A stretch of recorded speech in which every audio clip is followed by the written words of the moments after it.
I call the meeting to order and ask you to stand for the Pledge of Allegiance. I pledge allegiance to the flag of the United States of America and to the republic for which it stands, one nation under God, indivisible, with liberty and justice for all. Good morning and welcome to the December 11, 2018 County Commission meeting. I would remind you to silence your cell phones, and the meeting documents are on the end of the counter in the white folder. And if you need a listening device, Carol or Craig can help you up here. We're going to start out our meeting with a recognition of a retirement. So Diane, could you at least meet me in the middle of the room? So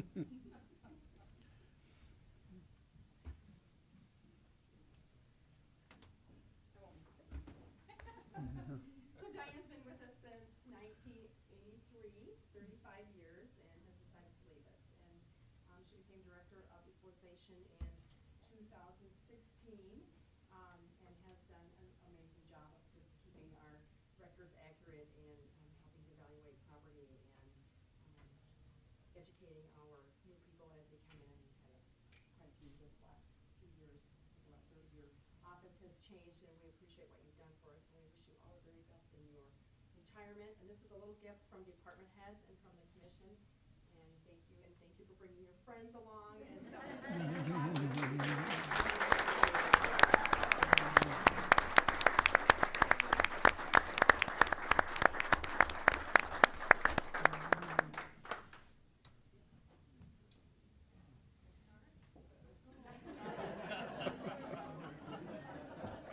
We'll give them a second to clear the room.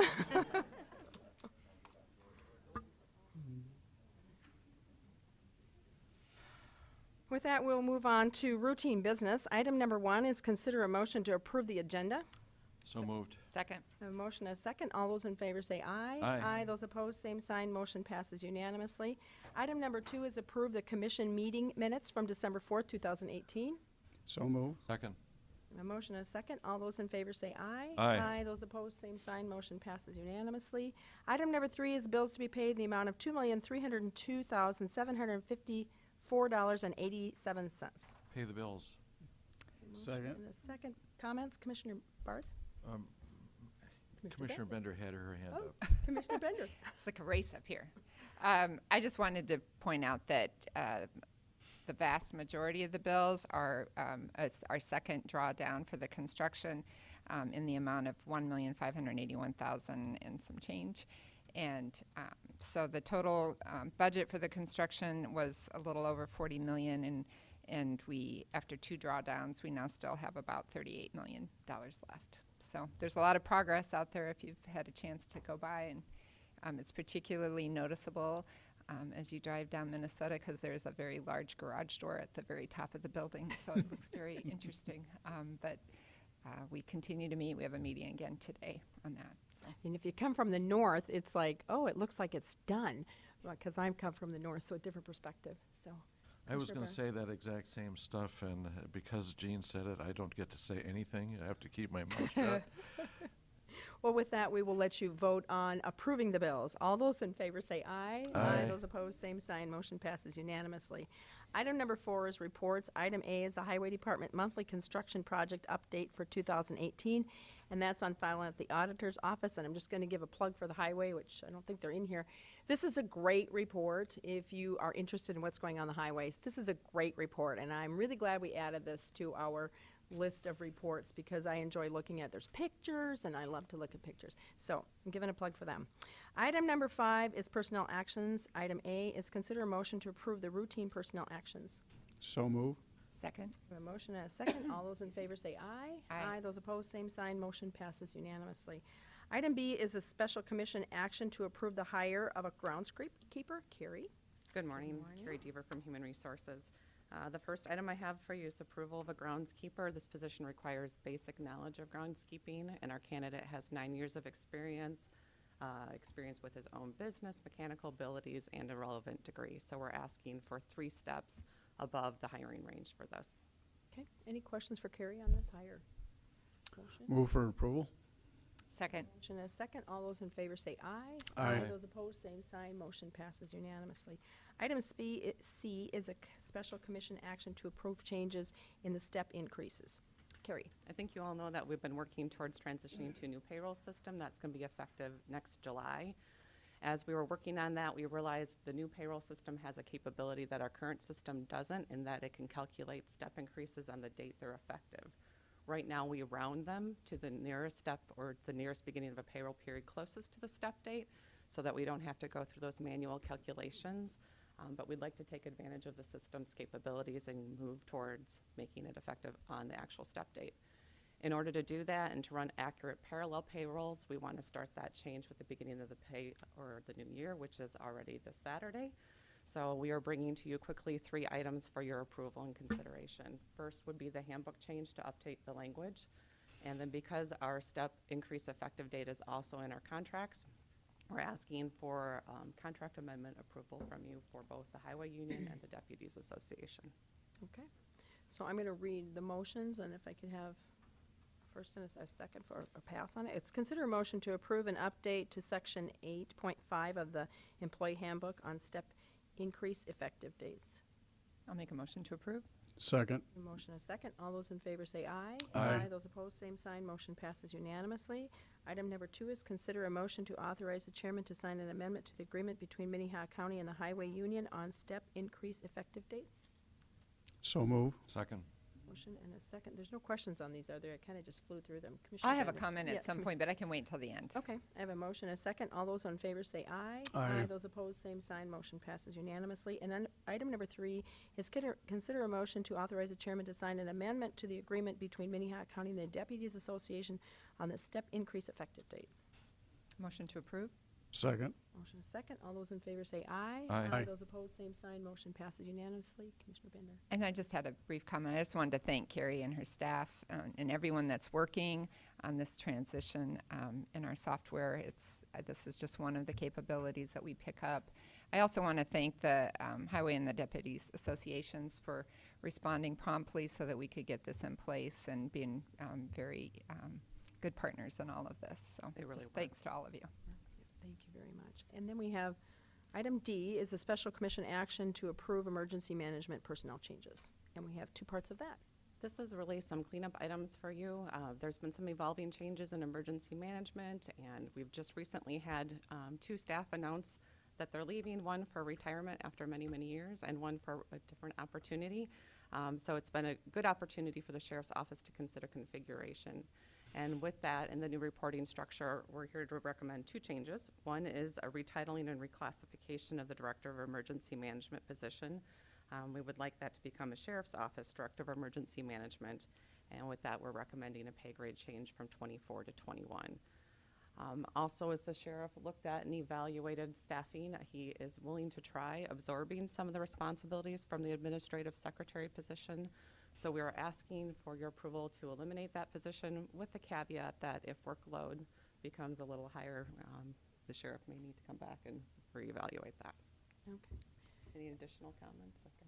All right. Do you have any questions for Carrie? Otherwise, I'll read these 2 for a motion. It says, consider a motion to approve and retitle and reclassification of the Director of Emergency Management, pay grade 24, to the Sheriff's Office Director of Emergency Management, pay grade 21, effective 12/15/18. Move for approval. Second. A motion and a second. All those in favor say aye. Aye. Those opposed, same sign. Motion passes unanimously. Item 2 is to consider a motion to approve elimination of the administrative secretary position for the emergency management effective December 15th, 2018. Make a motion to approve. Second. A motion and a second. All those in favor say aye. Aye. Those opposed, same sign. Motion passes unanimously. Thanks, Thank you. Carrie. Item number 6 is abatements recommended for approval. There are none. Item number 7 is notices and requests. Item A is authorize the auditor to post notice of the hearings on Thursday, December 27th, 2018, to consider supplementing the 2018 annual budget. Good morning. How are you? Good morning, Commissioners. Kim Adamson from the Auditor's Office. We have a request before you this morning just to approve notice of hearing. The budget hearing would be scheduled for December 27th, our last scheduled meeting in this calendar year. And the supplement requests are all in the general fund this year. There's a small one in emergency management, $352,700 in the general fund and $22,500 in the emergency management fund. So again, this is just a request to schedule the notice of hearing. Is there any questions? Otherwise, I'll take a motion. Make a motion to approve. Second? Motion is second. All those in favor say aye. Aye. Those opposed, same sign. Motion passes unanimously. Item B is authorize the auditor to publish notice of the sale by public auction on January 10th, 2019 of a surplus 2005 sander truck and plow and blights. DJ. Morning, Commissioners. DJ Boothia, Highway Superintendent. We had a sale or attempted a sale on Iron Planet for this truck a few weeks ago, and we did not meet the minimum bid requirement. And so we had just had the minimum set a little bit too high. I think the reserve set a little bit too high. So we're requesting to re-advertise and lower that reserve amount a little bit and hopefully get some interest and some bidding. And we also think that bidding it over the not over the holidays, having it actually bid in January will garner a little bit more interest. The last one was over the Thanksgiving Day holiday, so I'm guessing there wasn't as much traffic on the website. So requesting your approval to do the advertisement and bidding. Madam Chair, Commissioner Barth. so when will you try to sell it after the holidays? January 10th is the sale Okay. date. Motion to approve. Motion. Second. Second. Are there any comments or questions? All those in favor say aye. Aye. Those opposed, same sign. Motion passes unanimously. Thanks, DJ. Thank you. Item number 8 is planning and zoning notices. There are none. Item number 9 is petition for compromise of lien, DPNO number 92445 in the amount of $2,194.40. Melinda, good morning. Good morning, Melinda Storley, Commission Assistant. For your consideration, petition for compromise of lien DPNO 92445 in the amount of $2,194.40 represents 2 fees for public defender representation provided to the lienee in 2018. The petitioner and lienee were not married, but were joint owners of the property located at 519 North Waltz Avenue. The lienee has quitclaimed his interest in the property to the petitioner, who is now in the process of selling the home and is scheduled to close on December 20th, 2018. The petitioner expresses in her narrative the circumstances which have led her to desire to sell the home. She is requesting a compromise and release of the lien only so far as a real property with no payment. She claims a salary of $40,000, assets totaling $17,260, liabilities totaling $113,872. Her 2017 income tax shows a refund of $3,852. Any questions for Melinda? Is the petitioner present? You don't have to stand up. You don't have to say your name. Do you have anything you want to say? You don't have to say anything. Bring back the commission. Questions, comments? Commissioner Barth? I would ask the state's attorney what our status is on this, in as much as they were not married.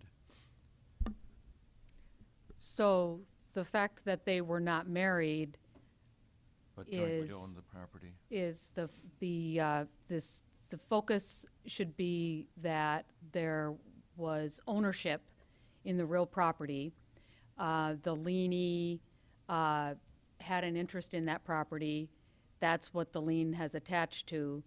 While the lienee has quitclaimed that interest now to the petitioner,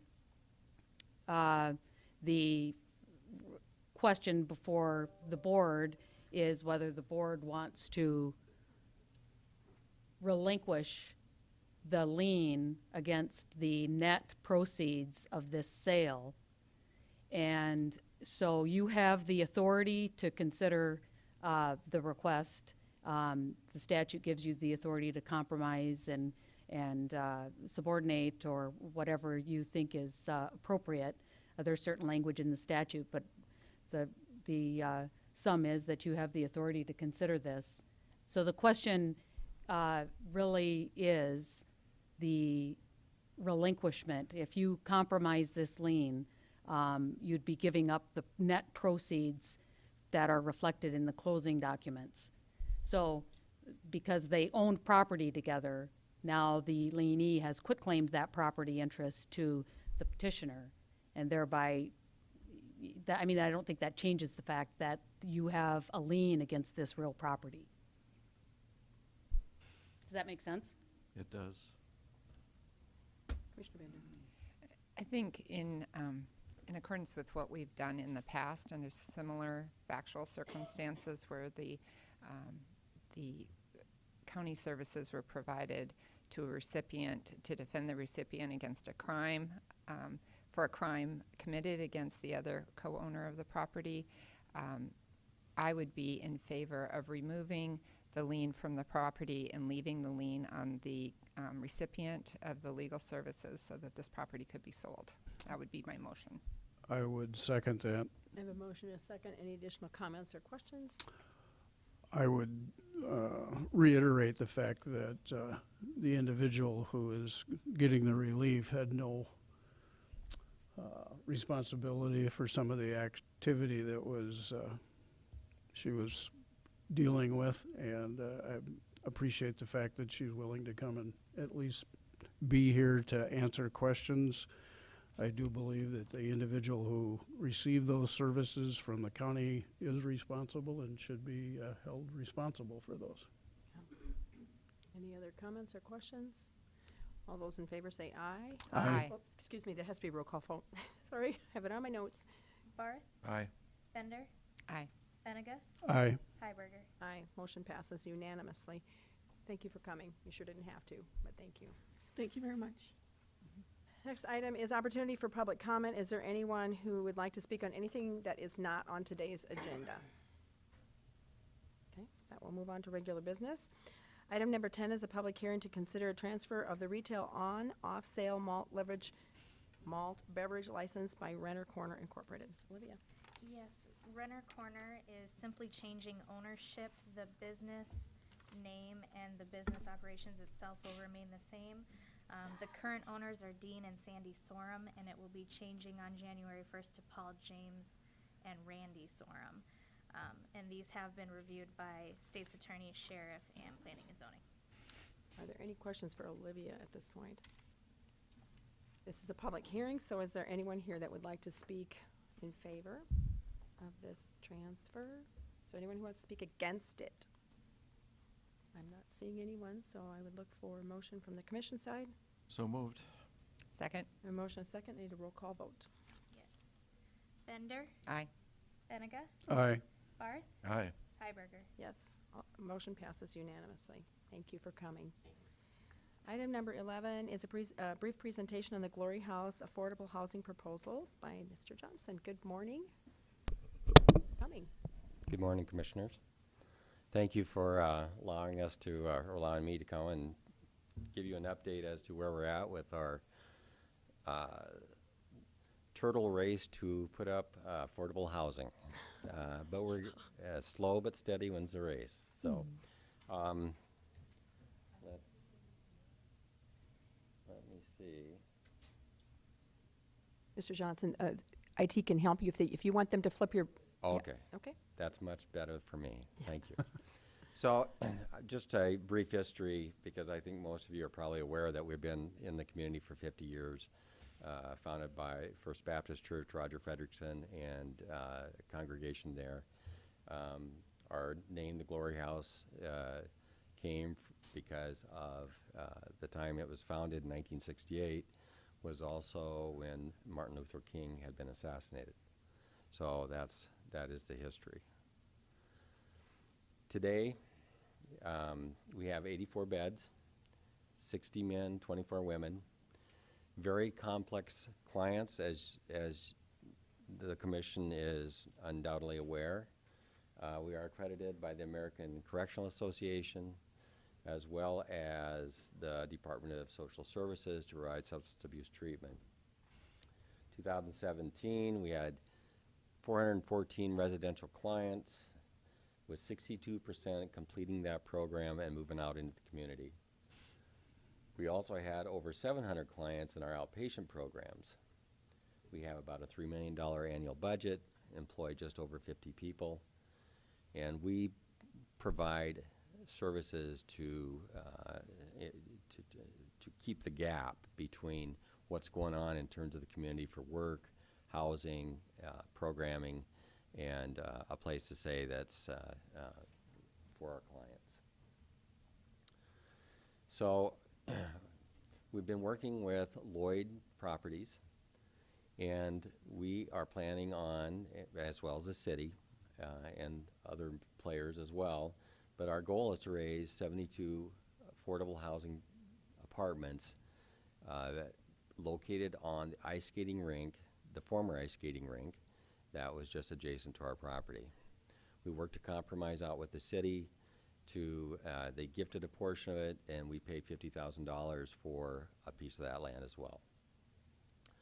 We will have the first 24 units, go ahead and, the first 25 units is priced out at about $2.5 million. Phase one, we need to come up with $202,000 by the end of this year, which we're working on. But you see the other pieces are also provided by the South Dakota Housing Development Authority, either through home funds or tax credits.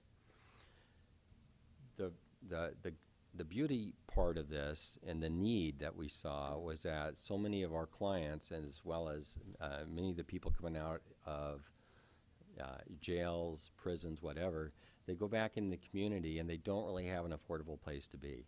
And it's not close to services. So our goal was to create a continuum of care that goes from being in prison to maybe a halfway house and on into the community.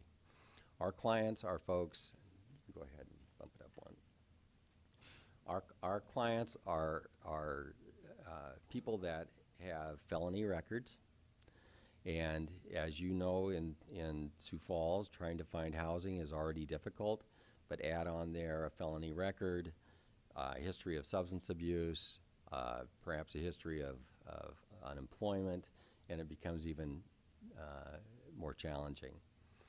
These units will be affordable in that we're looking at least for the first 25 units, they'll be rents from $505 to $555. And that includes everything but cable. So we see it as an opportunity for the clients to have a place to live. It's zoned appropriate for felons, close to services, which I think is key in the whole realm of providing case management, substance abuse counseling, mental health care, ongoing, and put them out in the community. We know that our clients, they are about 98% of them have a substance abuse disorder. Of that 98%, about 65 to 70% have a diagnosable mental health disorder.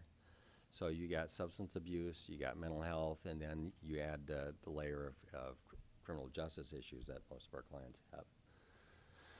So part of this whole continuum piece is trying to also give the brain time to heal itself in a safe environment. So they go from either prison, jail, perhaps a halfway house, and then into the community where there's supports. And we see this as a prime time to continue that continuum, because so many of our clients, they come out of our facility and in 2 days, 2 weeks, they start using again. So why is this a priority? Because housing is such a problem in Sioux Falls. We provide employees for employers. In 2017, 83% of our client base was gainfully employed. In 2017, we provided 338 employees for 145 different employers. So there's a workforce development piece here as well. We also believe that providing this option is a way to save money for the taxpayer through savings in jails, courts, tax revenue because they're working. So I think there's a lot of positives to do this. And we're creating taxpayers. For many of our clients, they have been tax users, but I think we have a responsibility to help them also be a responsible citizen. Over half our clients have kids, and that's sometimes lost in this mix. It's not just the clients that we're talking about, but it's also the kids that we're trying to reconnect them to. So through a partnership with the city. It was a unanimous vote that we secured this property next to Glory House. If you look at the PowerPoint, you can see that what was gifted to Glory House, the city still owns half that lot, and so they'll do whatever they wish to with it.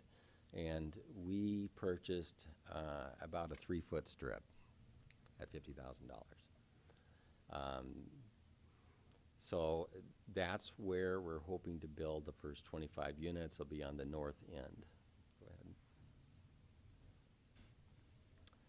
I mentioned Sheriff Milstead here because he also was at the chamber when he went to the Chamber of Commerce and requested their approval on a campaign. We used the Thrive report to talk about housing.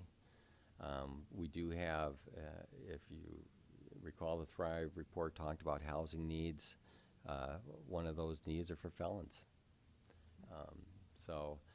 The South Dakota Housing Development Authority, city support, we're working with Lloyd's Properties, trying to bring this forward.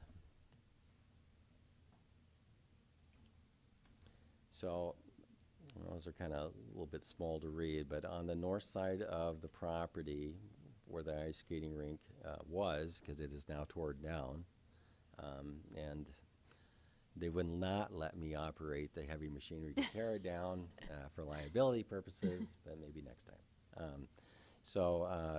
But we're putting the first 25 units on that north side. It'll be connected with the other units as we move into a phase project going forward. So we're gearing up to have a capital campaign. Our request was approved by the city or by the Chamber of Commerce for a $1.35 million raise, and we will see start all that work beginning, well, it's already started, as most of you probably know. Those campaigns take a while. We'll have our official kickoff of our capital campaign in November of 2019. Our first building, like I said, at 25 units, we are hoping to break ground in March. We've got to come up with, we have a gap of about $90,000 to come up with by the end of the year, so we're working hard on that. So if the county has the desire to have an investment, and certainly be willing to talk. We've really come a long ways, and this has been a long process. You know, it's actually been something that's been on on our plate for the last 8 to 10 years. We started this process, so it's been a slow-moving process, which is probably okay. But we're at the point now that we're ready to break ground. We have to raise the $202,000, and then we will be breaking ground in March. I've been told March. It's probably going to be April. So then we look at actually having a building to move into in either mid-September or mid-October. That's great. It's fast.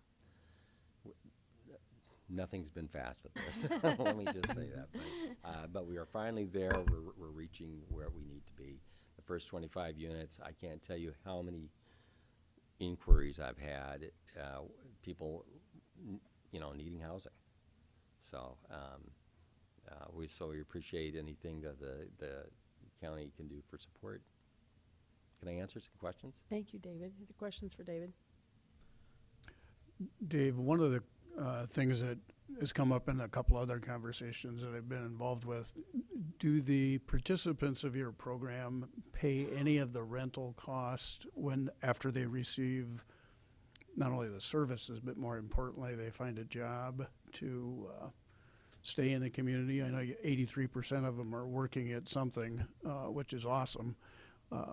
Is there a sliding fee for rental reimbursement, so to speak?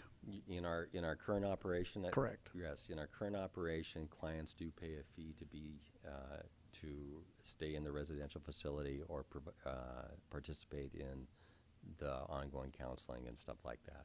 So it's based on once they have employment and have the ability to do so, then they do pay. Yeah, they're paying. They're paying something. Could I go again? Yep. I don't want to surprise or shock anybody, but I would like to have this conversation again at the end of the year on the 27th when we know a little bit more about where we're at as a county financially. This program saves the county money. There's no question in my mind about that. And if we can find a way from savings or wherever we're at the end of December, and I know that's a short turnaround time for our staff, but I would like to have that conversation when we know a little bit more about where we're at financially, because I really do feel that we have some responsibility of maybe not ownership, but keeping people out of the $43 million project we have next door. Well, and I appreciate that very much because I see it as well. I think, somewhat jesting said it's really an investment, but it really is a huge investment that I think have long-term payoffs for the taxpayers, for everybody involved, and especially the families and the clients themselves. You've got data to support your keeping people out of recidivism. You guys have reports of, or data of successes of people too. Yep. So I mean, you've Yeah. got, it's proven.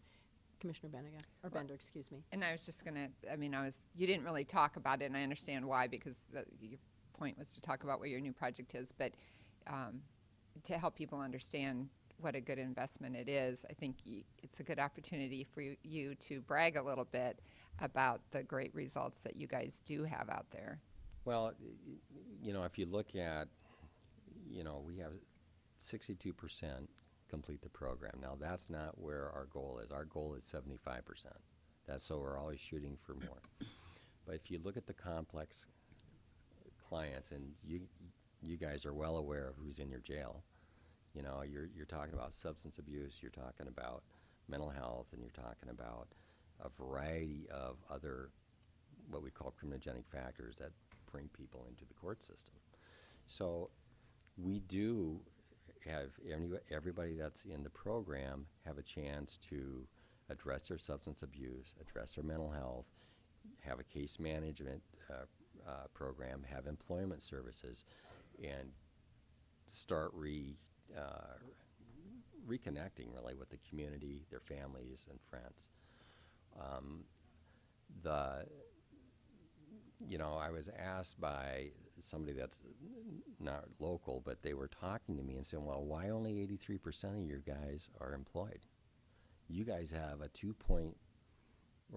about a 2.4 unemployment. Why aren't they all working? Well, our clients, we deal with the folks that have some of the worst records that you'll see living in the community, to be honest with you. And it's hard for them to sell themselves to some employers. But it's also folks that many of them haven't had a job ever. Many of them don't understand that it's important to get up and actually show up to work on a daily basis and to put in a hard day's worth of work. So that's part of the structure of the program that really works, is because we hold clients accountable to go out there and to do the best they can do in terms of learning how to be a good employee and learning how to be sober. Tomorrow night is our annual Christmas party. For many of our clients, and they tell us this every year, this is the first time that they've been sober for a Christmas for 10 to 15 years. Or they've been in prison. This is the first time that they've had an opportunity to buy presents for their kids and mail them gifts.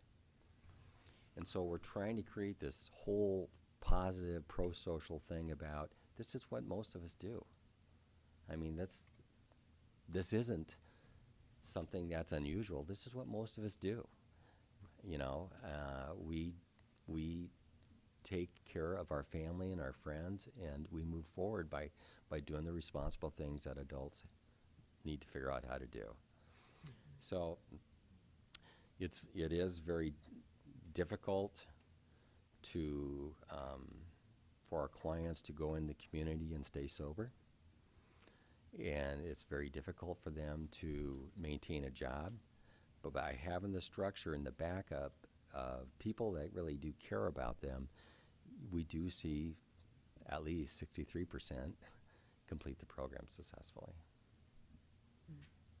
Additional, Commissioner Barth? Dave, you're a pretty soft-spoken guy, but this is really a huge issue, and the stuff that you're doing is so important for our community, along with some other non-governmental organizations. And you know, I'm on my soapbox a little bit here, but why don't we have a tax on alcohol that can pay for the cost of alcohol? You know, perhaps the purveyors of booze in our community would chip in a couple $1 million to help this. I doubt it. But if they had any kind of public-minded attitude, they would. And it's irritating to me that it depends completely on regular people to contribute, and that the taxes, we can't afford with our tax base to do much, but without you it would cost us a lot more.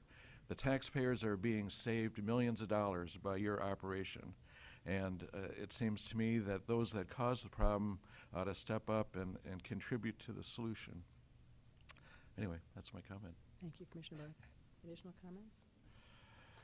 Well, Dave, thank you for coming and giving a presentation. We always like hearing, and we'll be looking forward to progress in the report, and I guess we will be discussing this again on December 27th. So Great. Be you're happy welcome to to show come back if you up. would like to. So Thank you. for coming. Mhm. Thank you.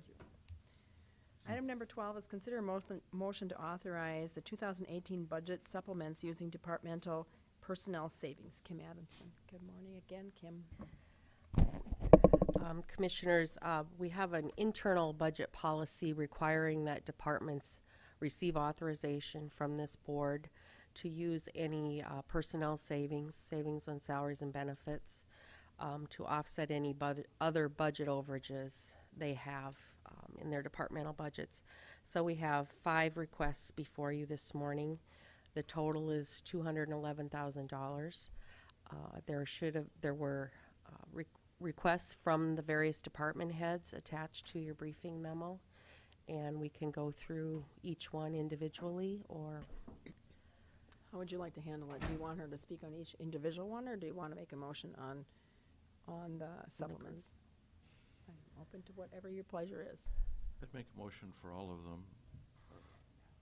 I have a motion and a second to authorize the budget supplements using personnel savings. And this, if there's no more comments, we'll need a roll call on this.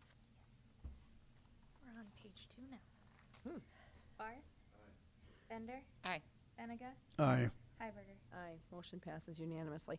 And I'll just let the listening audience know that we do have a thorough review of what this is. We've all read it. We're all very aware of what it is. And if anyone else wants to question or look at, we have documents available that they can come and see what the supplements were. So, thank correct. you, Kim. Thank you. Item number 13 is authorize the commission chair and the Minnehaha County Sheriff's Office to sign a vehicle lease agreement renewal with Vern Ida Motor Cars Incorporated for one vehicle at the cost of $295 per month through December 31st, 2020. This has to do with the HITA program funding reimbursement expense. Joe. Hi, Good morning, Joe. Commissioners. Joe Bosman with the Sheriff's Office. What I have before you this morning is a renewal request for you to sign our vehicle lease agreement with Vern ID Motor Cars. This is for a vehicle for our drug investigator assigned to the HIDA Drug Task Force. The amount of the lease is $295 per month. It is set for, we've changed it from a 1-year to a 2-year, just so we don't have to come back and go through all this again every year after year. There is an option in there if we do think things are not going well, either party can get out at any time. This is a refundable expense as part of our HIDA grant funding for this position. So we pay the bill, and then the state reimburses us for this cost of this. The good thing about this is that Vern ID is really good about working with us. They understand that Our drug investigator has to change out vehicles frequently as part of his duties and investigations.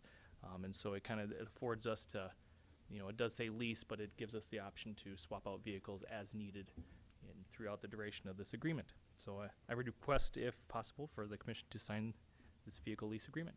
Okay, thanks, Joe. Is there any questions for Joe on the lease? Motion? Move for approval. Second. Motion and a second. All those in favor say aye. Aye. Those opposed, same sign. Motion passes unanimously. Thanks, Joe. Thank you. Item number 14 is authorize the chair to sign the 2019 agreement between Minnehaha County and Dr. Jeff Luther for Quality Assurance Director for Rural Ambulance Services. Greg. Good morning, Craig Dewey, Commission Office. This contract is between Dr. Luther and Minnehaha County for quality assurance regarding rural ambulance service delivery. The county has 6 different regions where ambulance services are licensed to cover. They include some private services as well as volunteer ambulance services, and Dr. Luther reviews different metrics to ensure that residents throughout the county are receiving timely and adequate service. The contract terms for 2019 are exactly the same as 2018. It's a contract for $30,000 and is payable in 12 monthly installments. It runs calendar year 2019. Any questions for Craig on that? Look for a motion to approve. There is. Second. I have a motion and a second. All those in favor say aye. Aye. Those opposed, same sign. Motion passes unanimously. Thank you, Craig. Thank you. Item number 15 is liaison reports. Any reports? Commissioner Bender? I just have a short one. I just would like to do a brief shout out to the Public Defender's Office. A lot of times in here we spend a lot of time talking about budgets and dealing with really difficult issues for the Public Defender's Office. And I think sometimes what gets lost in that conversation is the fact that we really respect the people who are working in that office and their dedication and their commitment to their clients. And this week, Tracy, who runs that office, sent out a letter that an intern who worked there had written. It's kind of an excerpt out of her final project for that. And it just really came across in that letter that I think was shared with all the commissioners. Not only the valuable learning experience that law school intern received as part of that program, but the true commitment that the folks in that office show to their clients. And they work under very difficult circumstances, which we recognize. And so I just wanted to just publicly acknowledge them for the hard work they do. The same thing would hold true for the folks in the Public Advocate Office. Those are people who have a real commitment to their clientele and work hard every day, and we do appreciate that. Thank you, Commissioner Bender. Additional comments or liaison reports? I will just mention, I was gone last week, as you probably all remember. Left Jean with a stack of papers to sign is what I hear. I was traveling with the state of South Dakota, paid for by the Annie Casey Foundation, again, looking at juvenile issues. It was a select group of people of different states that got together and talked about how do we continue to move juvenile issues in the corrections part of it forward. Not just alternatives, but what's right for the kids, but yet keeping the community safe. It was a really good collaborative conference. They ran it totally different than any conference I've ever attended, and I won't go into all the logistics of how it was run, but there was a lot of time to talk to other states and how they solved problems, and then to get back together with the state team, which I sit on the state JDAI expansion group. Juvenile Detention Alternative Initiative Expansion Group, and I sit on that group. So our exec team was there at this conference, and it gave us a tremendous amount of time to work on what our action plan is going forward for the next 2 years. I think we've come up with some really positive goals and ideas, and our state coordinator is working on some of the issues that we brought forward. It was good to meet other people. Some of these people I've known from before at other conferences I've attended, and so to reconnect with them and find out how they're going forward. New Jersey was one of them that was there, and their state has just recently gone statewide with changes in their juvenile. So every single county in their state uses a risk assessment instrument before in the pre-adjudication stage of their juveniles, and they have alternatives available and have had huge success. So it was fun. There's a couple of states out there that are complete the states that have all gone towards the concept of using alternatives instead of incarceration where possible. So it was a good conference. I learned a lot.